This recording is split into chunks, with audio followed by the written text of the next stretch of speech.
Ô Flávio, vou começar por você. A gente discutiu ainda há pouco essa questão dos militares aqui e de quanto é importante despolitizar e melhorar a imagem agora das Forças Armadas, e não é uma preocupação só do governo, é uma preocupação do ministro José Múcio, é uma preocupação da sociedade de uma maneira geral, de ter visto as forças que servem para o Estado tão politizadas, parecendo que serviriam a governo X e Y e não ao Estado e à população brasileira. Perfeito. Boa tarde, Lu. Boa tarde, Clever. Sem dúvida que esta preocupação se tornou, especialmente após o último governo, maior, porque ela sempre existiu, ela sempre esteve presente na legislação brasileira. As limitações aos militares a poderem participar da vida política, mas com possibilidades. Eles nunca foram proibidos, né, de participar da vida política.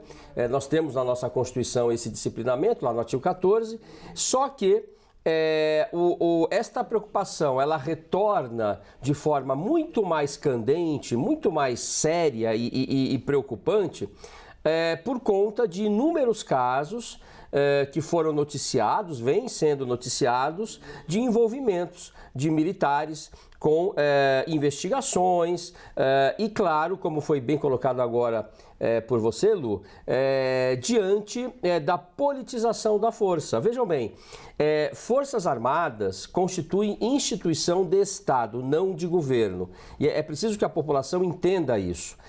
E, aliás, em parte, a respeitabilidade que os militares sempre tiveram perante a sociedade, uma reserva moral, vem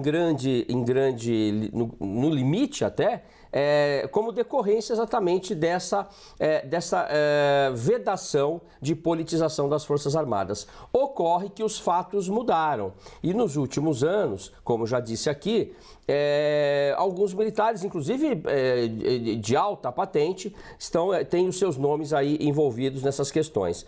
Portanto, me parece que é uma consequência desses fatos, essa proposta de emenda constitucional, que já vem sendo conversado com os oficiais também, com os militares, com as forças.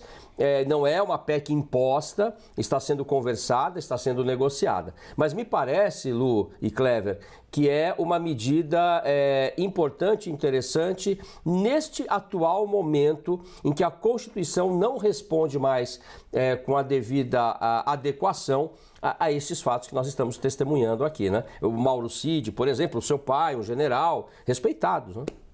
O ministro José Múcio a gente tem acompanhado aí uma série inclusive de entrevistas, reportagens no jornal Folha de São Paulo e outros jornais, parceiro, nossas apurações aqui com a Thaís Arbex, tem ficado muito preocupado, inclusive, de melhorar o salário de alguns militares de baixa patente. Houve aí uma certa desigualdade entre a alta patente e a baixa patente, melhorar.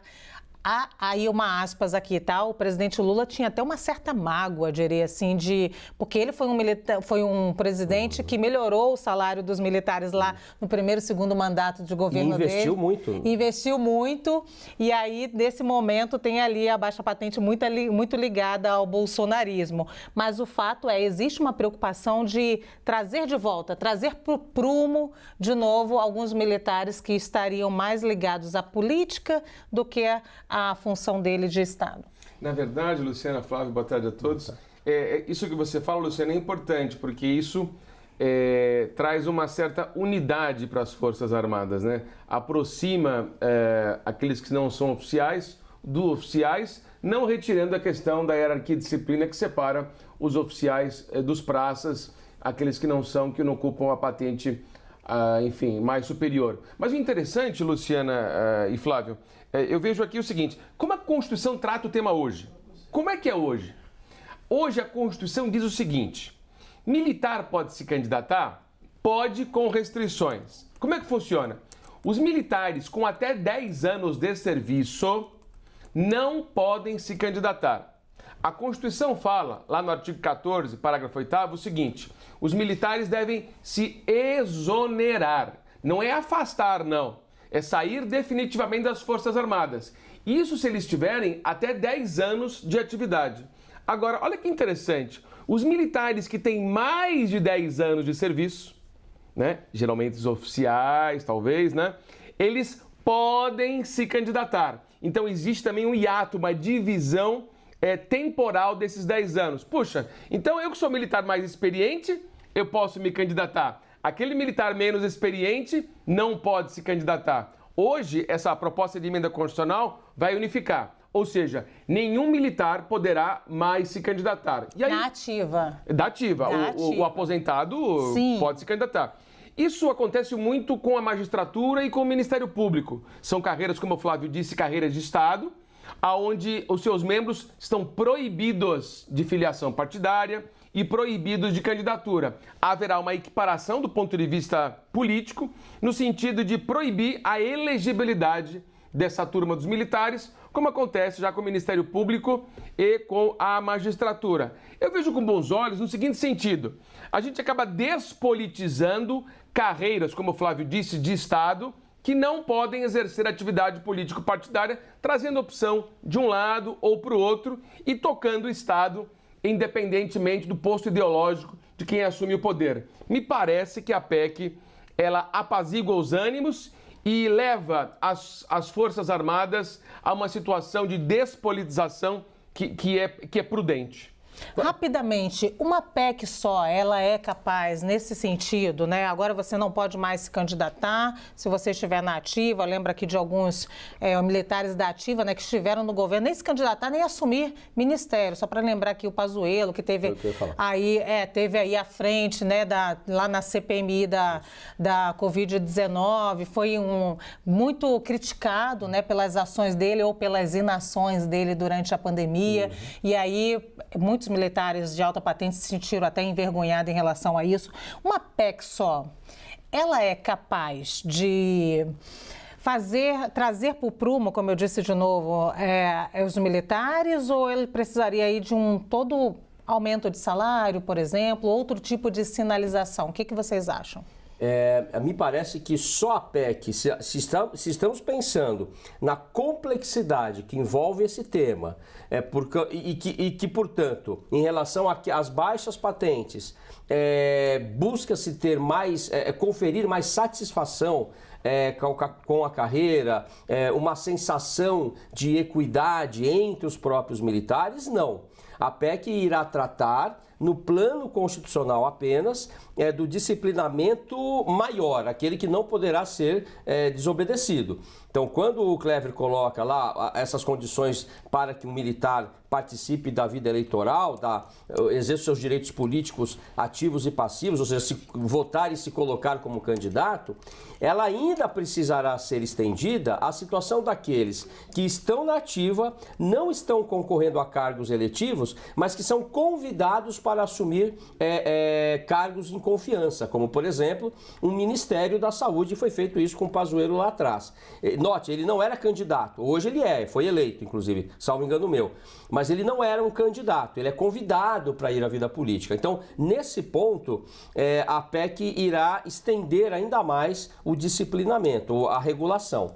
Agora, não vai resolver a questão de salário, provavelmente de plano de carreira. Isso exigirá uma regulamentação no plano abaixo da Constituição, né? Que a gente costuma chamar de infraconstitucional. Então, Lu, a resposta é não, ao meu ver, viu? Não é suficiente.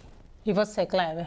Olha, a gente fala o seguinte: esses cargos comissionados, esses cargos de livre provimento pelo Poder Executivo, que são ministros, secretários de Estado, secretários municipais, isso acaba politizando também não só as Forças Armadas da União, Exército, Marinha e Aeronáutica, mas também a nossa querida Polícia Militar, né, que também é Força Armada Reserva do Exército, né? Então, o que me preocupa é que se nós autorizássemos, como acontece hoje, a possibilidade desses indivíduos, tanto a Polícia Militar quanto as Forças Armadas da União, assumirem cargos em comissão do Poder Executivo, nós estaríamos ainda mantendo a influência política das Forças Armadas na esfera eleitoral. Na esfera eleitoral. Então, a questão da elegibilidade não bastaria para cessar essa intervenção. Haveria necessidade também de se trazer uma alteração no sentido de proibir que essas pessoas, assim como acontece com o Ministério Público e assim como acontece na magistratura, de não poderem assumir cargos do Poder Executivo. Como disse o Flávio, é uma questão de equidade, de razoabilidade, porque são carreiras de Estado. E aí a gente evita que um braço militar possa fazer campanha, a não ser que a pessoa queira, evidentemente, fazer sua campanha. Então peça exoneração, espera o tempo da reserva, vai para a reserva, se aposenta e aí vai se candidatar. Então, se você quer se candidatar, enfim, se aposente ou peça exoneração. A Constituição, no fundo, não está proibindo que o militar se candidate ou exerça atividade no Poder Executivo. Ela está falando, você quer ficar comigo? Então, fique exclusivamente comigo. Agora, se você quiser se candidatar, tem aí a possibilidade. E a possibilidade é essa, aposentadoria ou exoneração. Tem que gostar muito de política, né, minha gente? Para depois de muito tempo servindo as Forças Armadas, sair, aposentar, né? E aí para a vida política, que não é fácil, a gente sabe. Eu vou... Fala. Desculpa, mas e há um conflito de interesses aqui. Uma força oficial armada não pode se filiar a uma corrente política. E quando há o convite para exercer um cargo em confiança, se está aderindo a um governo com uma linha política, com uma linha ideológica. Não é? Isso acontece também com magistrados. Nós podemos lembrar aqui o caso do juiz Moro, que abandona a magistratura e se torna ministro da Justiça de Bolsonaro.